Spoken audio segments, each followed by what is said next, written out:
ચોમાસાની ઋતુમાં ઘણી બધી વખત ઇલેક્ટ્રોનિક સામાનને ઘણું બધું નુકસાન થતું હોય છે ભેજને કારણે. આ વિડીયોમાં હું તમને મોબાઈલ ફોનમાં ભેજના કારણે જે તકલીફ પડતી હોય છે, વોલ્યુમને લઈને જે તકલીફ પડતી હોય છે તેની કેટલીક ટિપ્સ આપને જણાવવાની છું.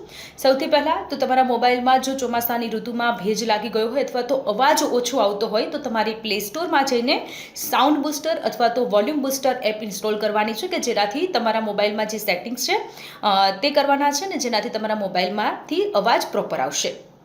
અન્ય એક કારણ એ પણ હોય છે કે જ્યારે ચોમાસું આવતું હોય છે ત્યારે ભેજ લાગી જતો હોય છે તો મોબાઈલનું જે કવર છે તેને પ્રોપર રીતે યુઝ કરો. જે માર્કેટમાં જે વોટરપ્રૂફ કવર મળતું હોય છે તમે એનો યુઝ કરી શકો છો કે જેનાથી ભેજ ન લાગે.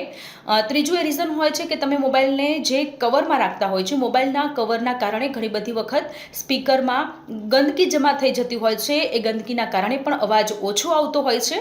તો નિયમિતપણે મોબાઈલને કવરમાંથી કાઢી અને બંને વસ્તુને મોબાઈલની જે આજુબાજુમાં